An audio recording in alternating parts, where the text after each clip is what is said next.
Do you feel like you have no experience to put on your resume? Well, I've been there too. And I will show you in this video how to make a strong resume when you have no experience in your field and land your first job. In fact, I follow the same strategies when I was in my second year and it got me my first internship with Government of Canada. It's a 5-step process. Fourth one is my favorite. So make sure you watch this video till the end because if you miss any of these steps, then making a strong resume can be challenging. So before we dive in, make sure you hit that subscribe button and press that bell icon to get all the information you need to succeed as a student in Canada. Now let's jump straight in. So step number 1 will be heading, and after adding our name on the top, we'll be adding 3 things: our email, our phone number, and our LinkedIn. We won't be adding our full address because it's unnecessary information after COVID. Step number 2 will be your education and concentration areas.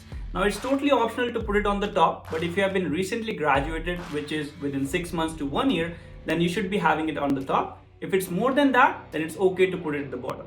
Next up will be concentration areas. Now what are they? Basically what you want the employer should know you from. For example, if I'm taking business management, customer service courses, I will be adding 2 concentration areas: customer relations and business management, and so on. And lastly, we'll be adding courses in our education section. What are they? It are all the major courses that we took during our studies. Why we do that? Because this will help us match our resume with the job description when we will be applying. Step 3 will be adding leadership or volunteer work.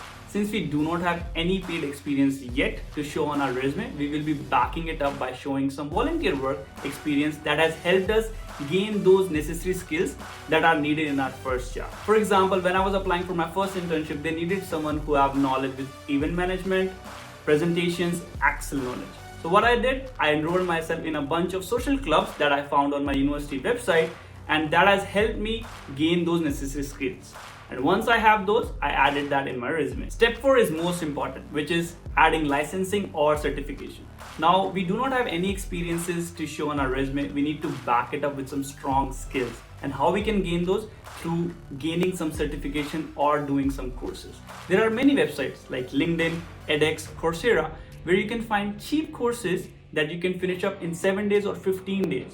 The more is better, but these are the closest thing that will help you to show the skills that you need to add in your resume if you do not have any experience. And if you don't know how to build a strong LinkedIn profile, how to build a strong professional network, don't worry, I got you covered because I'll be posting a video on that, LinkedIn 101, how to build a strong LinkedIn profile from absolutely scratch. So make sure you check it out. Step 5 will be adding your skill area, which we will be dividing it up with technical skills and soft skills. And that's it. After you're done with all those 5 steps, your resume should look something like this.